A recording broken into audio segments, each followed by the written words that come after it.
Niagara's migrant farm workers have begun to arrive, and obviously it's a different kind of landscape into which they've come. Here to talk about that, we have Jane Andres from the Niagara Workers Welcome. Jane, welcome to our program this morning.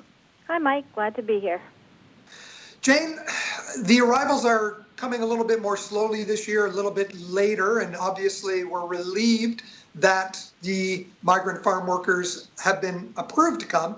But what kind of restrictions have been put into place? Well, there's a lot of restrictions. The same restrictions for everybody else that lives here. Upon coming into the country, they have like a 2-week or 14-day quarantine. So where they are supposed to be just like two to a room and so on. So that's been very challenging for some farms. Other farms where they are growing tender fruit and so on, they tend to have extra houses available for when their packing crews arrive in the summer. So they've had a little more flexibility to spread the guys around. But some of the growers where there is more restrictive housing, it's definitely been a challenge. One of the things that you've advocated very, very strongly for is health care for migrant workers. They spend a great deal of their year up here contributing to the Canadian economy, but yet they don't get the same level of health care that regular Canadian citizens do. Were some reluctant to come up here in the face of a healthcare crisis, thinking that they might not be able to access healthcare if they come down with the virus? Absolutely.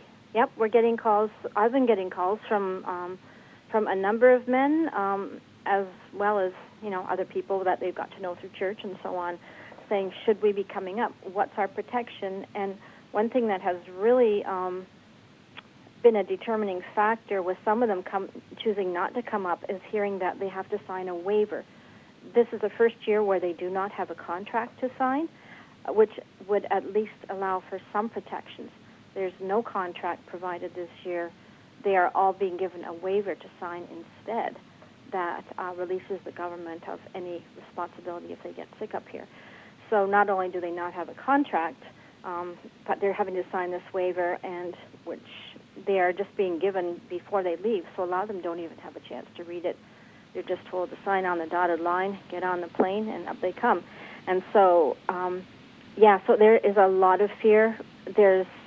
Certainly, they have many more challenges than we do, or most Canadians, but now having to rely on the farmers for all of the necessities is very problematic, and the lack of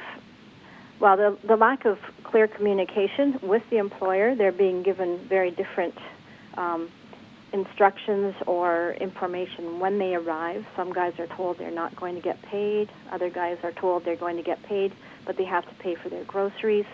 Some farms where, they're told that, they have to provide the farmer with a list, but they don't know how that they're going to pay for it because they're not being told the farmer is going to pay for it because he's getting government subsidies. So guys are trying not to order much food because they just think we don't have the money to pay them back. And so a lot of misinformation or just lack of information being provided. They're all being told about the restrictions, which they're being very careful about. And, of course, there can be confusion in the public eye because some guys live up here, have lived here for 30 years, but because of they're black, people go, what are they doing getting groceries or whatever? Well, actually, they live here. Other guys have come up in January. They didn't have to go through quarantine because it was before everything evolved. And other people are coming up now and going through quarantine. But there just seems to be some anxiety in the public sphere about, Speaking of that, the farm workers often would appear in Niagara on the Lake Thursday nights or Friday nights. Some of the farmers would have a bus and they would go to the local grocery stores on that bus. So how are they getting those groceries that they need? They are totally reliant on the employer to provide all their basics, which varies widely from farm to farm. I think this situation is going to expose a lot of weaknesses within the seasonal agricultural workers program itself.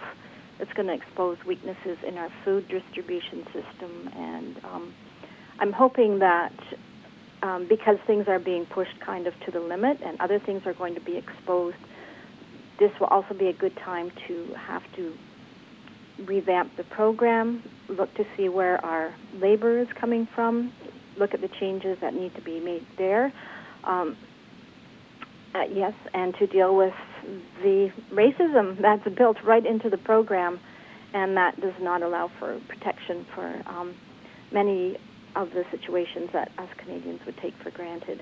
So let's hope that happens. And Jane, let's hope that once these restrictions are lifted, that you can go ahead and sometime have that peach pickers picnic that is so popular with all of the workers. That's Jane Andres from the Niagara Workers Welcome. And Jane, thanks for your time today. Thank you, Mike.